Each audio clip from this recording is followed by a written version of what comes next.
ये आज का रिमेनिंग थ्योरम जो था वही है।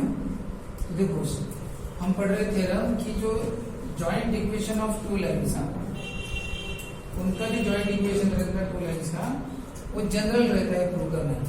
तो देखो let n1 to be the two lines having equations, हमने ये इक्वेशन लिया। इक्वेशन में लाइन के इक्वेशन में कौन आता है x और y, और साथ में कांस्टेंट क्यों लिया? क्योंकि lines not passing through the origin. अगर ये ओरिजिन से जाने वाली होती ना दो लाइन तो इनकी इक्वेशन ऐसे लेते हैं x और y वाली। अगर ये ओरिजिन से जाने वाली होती, ये नॉट पासिंग थ्रू ओरिजिन है, इनकी इक्वेशन कुछ इस तरह से, ठीक है। अब देयर जॉइंट इक्वेशन कैसे बनाते हैं? दोनों को मल्टीप्लाई करते हैं। करो बरा मल्टीप्लाई, पहले इससे मल्टीप्लाई करो a1 a2, तो क्या होगा a1 a2 नंबर को मल्टीप्लाई करना x into x x2, फिर इसने इसे मल्टीप्लाई करना क्या होता है a1 b2 xy, फिर इसने इसे मल्टीप्लाई करना था a1 c2 x। हो गया a1 ने सबको, अब किसने करो b1 में करो, बोलो b1 a2 xy, फिर इसने इसे करो b1 b2 y स्क्वायर, ठीक है। अब इसने इसे करो b1 c2 y, हो गया b1 में। अब इसने करो c1 में, क्या होगा c1 a2 x, फिर c1 में इसे करो क्या होगा देखो c1 b2 y, फिर इसमें इसे करो क्या होगा c1 c2 इक्वल टू क्या 0। अब आप बताओ इस इक्वेशन में ये जो a1 a2 x स्क्वायर है ये पहला टर्म है, दूसरा टर्म xy वाला लिखना चाहिए, लेकिन xy के दो टर्म है, देखो दो टर्म है। तो क्या करो आप xy कॉमन निकालो, xy कॉमन निकालो तो क्या आएगा a1 b2 और b1 a2, xy कॉमन निकाला, देखो दोनों में से xy कॉमन निकाल क्या है a1 b2 plus b1 a2। बताओ ये थोड़ी देर पहले बताया था 2xy प्लस 3xy रहा, तो आप क्या लिखते हो 5xy, 2x plus 3xy 5xy। अगर मैं बोलूंगा mxy और nxy तो इनका कैसे करोगे आप एडिशन? आपको यम और ये नंबर्स पता नहीं कौन से है, तो आपने ऐसी केस में क्या करना चाहिए, जब आपको पता नहीं है तो आपने कॉमन निकालना चाहिए। xy कॉमन निकाला तो क्या बचा m प्लस a। तो वैसा ही यहाँ पे कर रहे हैं xy दो बार है ना, तो xy कॉमन निकाला तो क्या बचा a1 b2 और b1 a2। कॉमन क्यों निकाला? क्योंकि ये नंबर्स पता नहीं कौन से है। xy के बाद लिखना चाहिए y स्क्वायर, कौन है y square b1 b2 y square, उसके बाद लिखना चाहिए x। तो बताओ x है ना, x भी दो बार है, मान के चलो ये 5x है और ये 2x है, तो 5x और 2x का आप लिखते 7x, लेकिन ये नंबर पता नहीं है, पता नहीं तो क्या करना कॉमन निकालना, x कॉमन निकालो। अब बता x कॉमन निकाला तो क्या बचा a1 c2 plus x common निकाला तो c1 a2। अब क्या कॉमन निकालो y निकालो, y देखो y भी दो बार है, y कॉमन निकालो तो क्या होगा b1 c2 और c1 b2, ठीक है इस तरह से। अब y भी हो गया, बचा कौन भी ये वाला बचा c1 c2। तो अब बताओ आप कि ये जो नंबर से अभी ये बड़े बड़े नंबर दिख रहे हैं, इनको हम छोटा करेंगे। ऐसा छोटा करेंगे, a1 ने a2 को मल्टीप्लाई किया तो उसका आंसर हम a लेंगे। a1 एक नंबर है, a2 एक नंबर है, इस नंबर में इस नंबर को मल्टीप्लाई किया तो आंसर a, अपने मन से a लिया। जैसे 2 ने अगर 3 को लिया मल्टीप्लाई किया तो आंसर कितना लेते हैं 6 लेते हैं। वैसे a1 ने a2 को मल्टीप्लाई किया तो आंसर अपने ऊपर है देना, क्या लेंगे हम a लेंगे। वैसे ही बताओ फिर b1 b2 का आंसर क्या आएगा b, और फिर c1 c2 का आंसर क्या लेना पड़ेगा c। अब बताओ a1 a2 b1 b2 c1 c2 इनके आंसर हमने a b c ले लिया। अब बताओ ये वाले नंबर बचे a1 b2 और b1 a2। हम ये दो नंबर्स का कॉम्बिनेशन होने के कारण उसको 2h नाम देने वाले, वैसे नाम कुछ भी दे सकते हो। ये चार नंबर मल्टीप्लाई कर रहे हैं और एडिशन कर रहे हैं, इसका एक नंबर बना 2h। फिर a1 c2 और c1 a2 इसका नंबर क्या लेंगे 2g, और b1 c2 और c1 b2 इसका क्या लेंगे 2h। तो बताओ इक्वेशन 1 बिकम्स, ये इक्वेशन 1 क्या बनेगा, ये देखो इसका आपने a लिया ax स्क्वायर, इसके जगह आपने 2h लिया हुआ है, इसके जगह आपने b लिया हुआ है, इसके जगह आपने क्या लिया देखो 2gx, इसके जगह क्या लिया देखो, इसके जगह 2f लिया 2f y प्लस इसके जगह क्या लिया c। बताओ ये फाइनली क्या बन गया, ये 2 लाइन्स थी, जनरली टू लाइन थी, उनका जॉइंट इक्वेशन बनाया। अभी इस जॉइंट इक्वेशन में आपको टू लाइन्स कौन सी है वो दिखाई दे रही है, टू लाइन दिखाई दे रही है। वो टू लाइन्स जब हमने मल्टीप्लाई किया तो मिक्स हो गई। तो अब इसमें टू लाइन्स कौन सी है वो दिखाई नहीं दे रही, लेकिन है ये टू लाइन्स का ही जॉइंट इक्वेशन, यानी इसमें टू लाइन्स है। अब बताओ ये टू लाइन्स का जॉइंट इक्वेशन तो है, लेकिन अच्छी तरह से देखो ये होमोजेनियस है कि जनरल है। होमोजेनियस यानी same power, power to x और वाई का पावर है, बाकी नहीं। एच और बी का पावर नहीं, एक्स और वाई का पावर टू, एक्स और वाई का पावर 1 1 मिला के 2, ये 2, लेकिन यहाँ पे इसका पावर होना चाहिए। तो पहले पावर 2 2 2 है, बाद में 1 1 है, यानी होमोजेनियस नहीं है। पावर 2 के बाद पावर 1 शुरू हुआ तो होमोजेनियस नहीं रहा। इसको बोलते हैं जनरल इक्वेशन। क्या बोलते हैं इसको? General equation. तो क्या लिखेंगे? दिस इज, पहले तो ये रिक्वायर्ड जॉइंट इक्वेशन है, this is the required joint equation of lines not passing through the origin। बताओ यही क्या है? ये तो जॉइंट इक्वेशन है क्योंकि दोनों लाइन मिक्स करके बना है। इसी को हम बोलते हैं general equation. This is the general equation of degree 2 in x line. यही आपको प्रूव करना था। क्या प्रूव करना था? कि टू लाइंस का जॉइंट इक्वेशन ही क्या रहता है? जनरल इक्वेशन रहता है। ये अपना चलन था। तो आपने किया ना, टू लाइंस थी, उनका जॉइंट इक्वेशन बनाया, मिक्स कर दिया मल्टीप्लाई करके, तो अल्टीमेटली क्या बन गया? वो जनरल इक्वेशन। पावर 2 2 बाद में पावर 1 1 ऐसे ये रहा, तो उसको होमोजेनियस नहीं बोलते, जनरल। इस तरह से आपको लिखना है।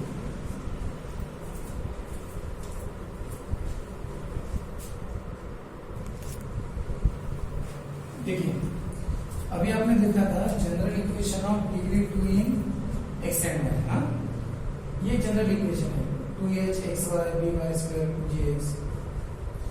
अब होता क्या है कि ये जनरल इक्वेशन है। जनरल यानी ये इक्वेशन लाइंस का छोटा ऐसा नहीं है, ये इक्वेशन किसी भी का हो सकता है। ये इक्वेशन ये जो पैराबोला है ना उसका भी हो सकता है, ये इक्वेशन इलिप्स का भी हो सकता है, ये इक्वेशन सर्कल का भी हो सकता है, या ये इक्वेशन हाइपरबोला नाम का है उसका भी हो सकता है, या ये इक्वेशन टू लाइंस का भी हो सकता है। हम पढ़े अभी ये इक्वेशन टू लाइंस के बारे में, यानी हुआ क्या था, हमने टू लाइंस भी मल्टीप्लाई किया, तेरह पढ़े ना अभी हम, टू लाइंस भी मल्टीप्लाई किया, ये बना, ये जनरल बना। लेकिन होता क्या है, हाइपरबोला, पैराबोला, इलिप्स, सर्कल, इनके भी इक्वेशन ऐसे ही आते हैं, ऐसे ही आते हैं, x square x y, y square x y, कोई नंबर ऐसे आते हैं। फिर अगर आपके सामने कोई ऐसा इक्वेशन दे दिया, मान के चलो ऐसा दे दिया, x square 5xy 7y square 3x 2y minus 9 equal to 0, x square x y, y square x y और नंबर, तो आपको बोला गया कि ये इक्वेशन बताओ किसका है। अब बताओ, अब आप कंफ्यूजन में रहोगे कि ये इक्वेशन है किसका। ये लाइंस का चुंगा ऐसे नहीं है, लाइंस का भी हो सकता है, सर्कल, पैराबोला, हाइपरबोला, किसी का भी हो सकता है। फिर आपको कैसे पता चलेगा कि ये लाइंस का ही है? तो उसके लिए कंडीशन है। कंडीशन कौन सी है? वो कंडीशन अगर सेटिस्फाइड होगी तो समझना लाइन का है, नहीं तो नहीं है। कैसे? ये जो इक्वेशन है ना, इसको इसके, ये जो इक्वेशन है ना, इसको इसके साथ कंपेयर करेगा। कंपेयर करने के बाद तुम्हें पता चलेगा एक्स स्क्वायर के साथ a की वैल्यू 1 होगी, 2h की वैल्यू 5 होगी, b की वैल्यू 7 होगी, 2g की वैल्यू 3 होगी, 2f की वैल्यू 2 होगी और c की वैल्यू कितनी होगी? -9। c की वैल्यू -9। इस तरह से आपको एक बार सब वैल्यू पता चल जाएगी। एक बार सब वैल्यू पता चलने के बाद आप क्या करना है, डिटरमिनेंट में वैल्यू पुट करना। डिटरमिनेंट कैसे बनाना? a b c ऐसे लिखना, देखो अच्छी तरह से, a square b y square और c। एक्स स्क्वायर के साथ a रहता है, y स्क्वायर के साथ b रहता है और लास्ट में नंबर रहता है c, उसके साथ x y नहीं रहता, उसको c बोलते हैं। a b c ये तीन नंबर को डायगोनल में लिखना। कैसे लिखना? डायगोनल में। और उसके बाद वाले नंबर चेक करो, 2h 2g 2f, 2h 2g 2f। तो 2h यानी h को दो बार लिखना, 2h दो बार h लिखा, दो बार h क्रॉस में लिखना, फिर दो बार g, दो बार g, फिर दो बार f ऐसे क्रॉस में, यानी 2h 2g 2f। इस डिटरमिनेंट की वैल्यू अगर कितनी आई 0, अगर 0 आई तो समझना कि अब वो इक्वेशन रिप्रेजेंट से पेयर ऑफ लाइंस, यानी ये इक्वेशन किसका है, लाइंस का है। ये समझ जाना, कंडीशन याद रखना, ये इक्वेशन लाइंस का है। तब बोलेंगे अगर डिटरमिनेंट की वैल्यू कितनी है 0, इस डिटरमिनेंट की वैल्यू 0 आनी चाहिए। तो करना क्या है, आप इस डिटरमिनेंट में वैल्यू पुट करना, A B C H G सबकी वैल्यू पुट कर देना। वैल्यू पुट करने पर सॉल्व करना, सॉल्व करने पर अगर 0 आंसर आया, सॉल्व करने पर अगर पहले सॉल्व करना पड़ेगा, वैल्यू पुट करके अगर 0 आंसर आया तो बोलना है कि हाँ ये इक्वेशन किसका है, लाइंस का। और अगर 0 नहीं आया तो 0 नहीं आया तो समझना कि इक्वेशन लाइंस का नहीं है। लाइंस का नहीं है तो किसका होगा, सपोज आंसर आया 10, वैल्यू पुट की सॉल्व की आंसर 10 है, इसका मतलब क्लियर हो गया कि ये इक्वेशन लाइंस का नहीं है, ये और किसी का होगा, इलिप्स, हाइपरबोला, पैराबोला, सर्कल, ये सब का होगा, लेकिन इसका नहीं है। कोई कर्व का होगा, लेकिन अगर 0 आ गया तो समझना नहीं इसका। देखो कोई स्टूडेंट इसको याद कैसे करते, देखो याद करने की 2-3 टेक्निक में बताता हूँ।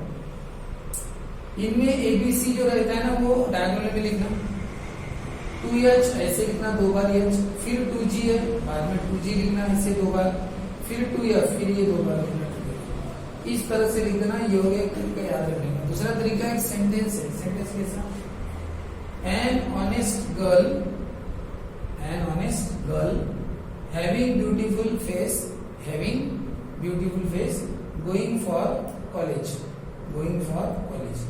an honest girl having beautiful face going for college। लड़के के बारे में बोल रहे हो, a handsome guy having bald face, bald यानी टक्कल, having bald face going for cinema। A handsome guy having bald face going for cinema। तो ऐसा याद रखो, इनको याद रखोगे, ये वैल्यू पुट कर देना, आंसर 0 आया तो बोलना लाइंस का। तीसरा एक तरीका है, तीसरा तरीका कैसा, इस डिटरमिनेंट को सॉल्व करो, ये बनता है इक्वल टू 0 जैसा है ऐसा। डायरेक्ट इसे याद रख सकते हो आप, डायरेक्ट कैसे याद रखोगे, ए बी सी है, ए बी सी, फिर बताओ एच जी और एफ 2-2 बार है, एच जी और एफ 2-2 बार है ना, तो 2HGF, यानी एच जी एफ, पहले एच फिर जी फिर एफ, 2HGF, पहले एबीसी क्रॉस में जो एबीसी, फिर HGF 2-2 बार है तो 2HGF, उसके बाद ये वाला शुरू करना, कौन सा, AF² BG² और CS², यानी लास्ट, ये पहला है लास्ट वाला AF², फिर दूसरा और दूसरा, इधर से दूसरा इधर से BG² और तीसरा C, तीसरा H, यानी ये ऐसे और ये ऐसे, AF² B का G² और C का H², माइनस माइनस कराना। इन सबकी वैल्यू अगर कितनी आ गई 0, 0 आ गई तो बोलना कि इक्वेशन लाइंस है। कैसे बोलो, कैसे बना इक्वेशन, हमने पहले क्या लिखना, ए बी सी, फिर एच जी एफ कितनी बार है, 2 बार, देखो 2H GF, ठीक है। फिर इसका इसके साथ करना, माइनस AF², फिर B का G के साथ माइनस BG², फिर C का H के साथ माइनस CH²। सॉल्व करो, अगर 0 आंसर आया तो बोलना कि किसका है, लाइंस का है, नहीं तो चलो ठीक है। अब बताओ, ये प्रूफ हो गया कि ये सपोज लाइंस का इक्वेशन है, ये वाला। अगर ये लाइंस का इक्वेशन है तो उनका इंटरसेक्शन पॉइंट भी होगा। सर इंटरसेक्शन पॉइंट हम अब क्यों पढ़ रहे हैं, पहले क्यों नहीं पढ़े? पहले इसलिए नहीं पढ़े क्योंकि दोनों इक्वेशंस कैसे थे, पासिंग थ्रू द ओरिजिन। दोनों लाइंस कैसी थी, पासिंग थ्रू द ओरिजिन। अगर दोनों ओरिजिन से जाने वाली थी, इसका मतलब उनका इंटरसेक्शन पॉइंट कितना था, 0 0। अगर मैं आपको, देखो ध्यान से सुनना, अगर मैं इतना इक्वेशन हटके निकाल लूं, A² 2HXY BY² equal to 0, पहले 3 टर्म, अब ये इक्वेशन जनरल नहीं रहा, अब ये क्या बन चुका है, होमोजीनियस, पावर 2 पावर 2 पावर 2।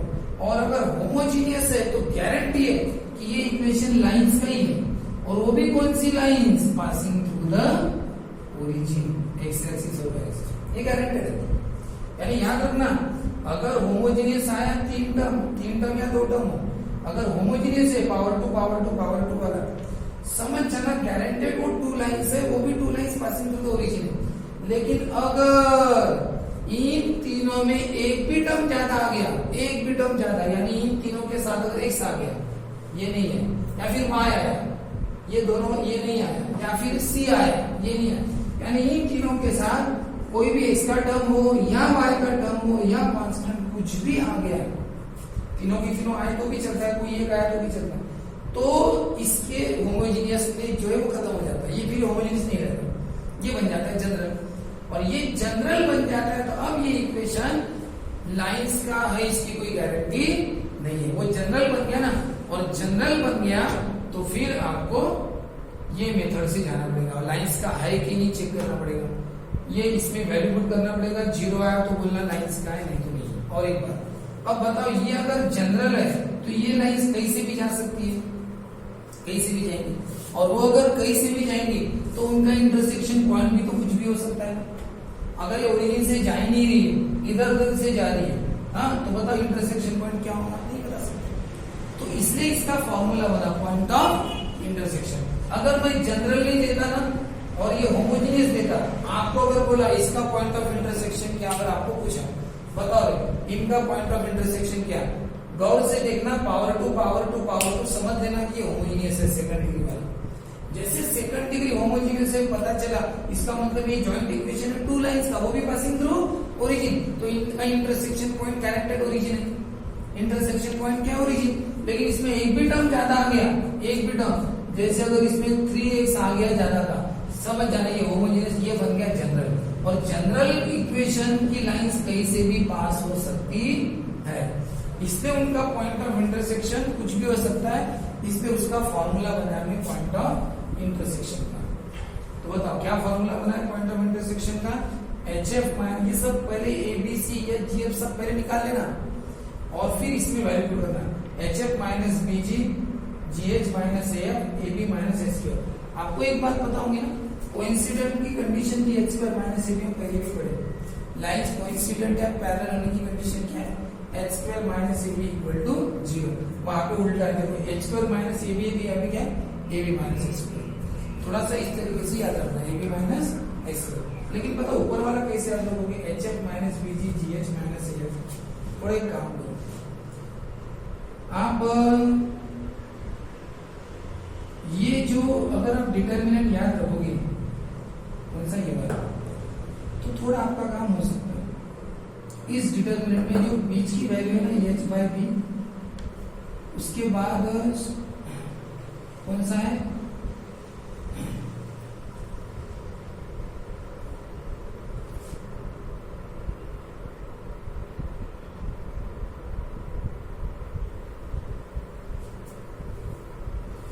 वैसे ये भी सब कुछ लिखा है, मैं अपने तरीके से लिखता हूँ इसको, h by b, g by f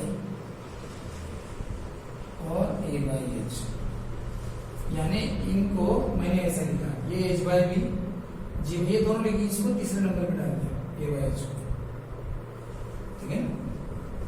तो देखो क्या किया मैंने, h by b, g by f ये लिखे और इसको तीसरे नंबर पे डाल दिया। अब देखो आपको याद है डिटरमिनेंट को कैसे सॉल्व करते थे, 2 बाय 2 वाला 10th में पढ़े थे ना ग्रामर में, 2 बाय 2 वाला कैसे करता है, ऐसे सॉल्व करते थे। HF पहले इनका करते थे मल्टीप्लिकेशन, HF फिर माइनस इनका करते थे BG, HF minus BG, HF minus BG, उसके बाद डिटरमिनेंट इन दोनों का करो, बताओ क्या होगा फिर ये 10th में ग्रामर रूल, डिटरमिनेंट 2 बाय 2 वाला ऐसे पहले इनका करते थे GH, फिर माइनस देते हैं AF, है कि देखो GH माइनस GH, इस तरह से आपको ये ध्यान में आ सकता है। आपको ये फिर ये दिमाग में रखना पड़ेगा कि h by b, g by f और a बाय h लास्ट में लगेगा ऐसा, तो उसके लिए फिर ये डिटरमिनेंट क्या होना चाहिए, ठीक है ना, an honest girl having beautiful face going for college, या फिर a handsome guy having bald face going for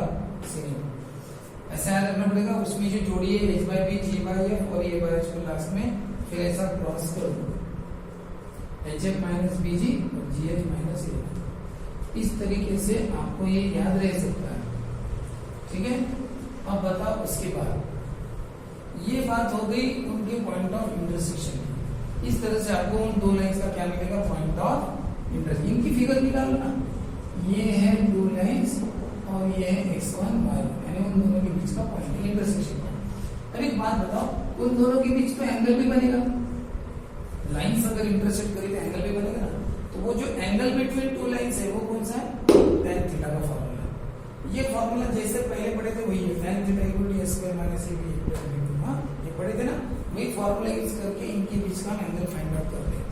उसके बाद क्या रहता है, लाइंस परपेंडिकुलर की कंडीशन क्या थी, ये लाइंस आपस में परपेंडिकुलर भी हो सकती है, उसकी कंडीशन पहले भी पढ़े थे, प्लस b इक्वल टू 0, जो उसमें थी वही कंडीशन इसमें भी। ये वाली लाइंस पैरेलल या कोइंसिडेंट की कंडीशन क्या है, पहले भी पढ़े थे, इसमें वही सेम कंडीशन यहाँ पे है, h square minus ab equal to 0। ये कंडीशन हम पहले पढ़े होमोजेनियस के लिए। अब ये जनरल के लिए भी यही कंडीशन है, यानी जो कंडीशन पैरेलल और परपेंडिकुलर की होमोजेनियस के लिए थी वही कंडीशन किसके लिए, जनरल के लिए। इस तरह का ये है।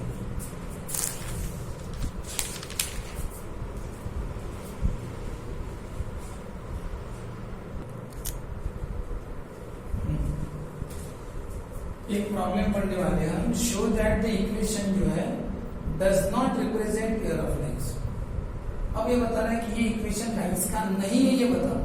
मैंने बताया था ना, देखो x स्क्वायर है, xy है, y स्क्वायर है, x y और नंबर है, लेकिन ऐसा नंबर ये जनरल इक्वेशन रहता है, जनरल इक्वेशन। ये लाइंस का चॉइस की गारंटी नहीं रहती।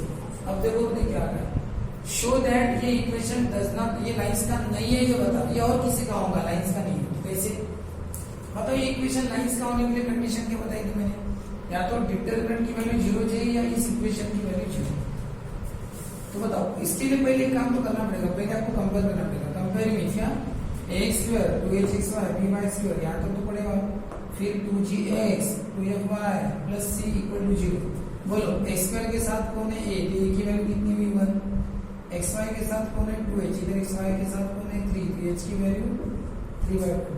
y स्क्वायर के साथ b है, इधर y स्क्वायर के साथ कौन है 2 है, x के साथ कौन है 2g, इधर x के साथ कौन है 1, तो g की वैल्यू 1/2। y के साथ कौन है 2f, इधर y के साथ कौन है -1, f की वैल्यू कितनी है -1/2, c की वैल्यू कितनी है 6। अब बताओ, गिवन इक्वेशन रिप्रेजेंट्स, ये इक्वेशन पेयर ऑफ लाइंस कब इंडिकेट करता है, अगर कंडीशन लिखनी पड़ेगी ना बेटा। अगर बताओ क्या कंडीशन लिखी थी मैंने, ये लिखी थी, ये या ये कोई भी एक लिखो, मैं ये वाली लिखता हूँ।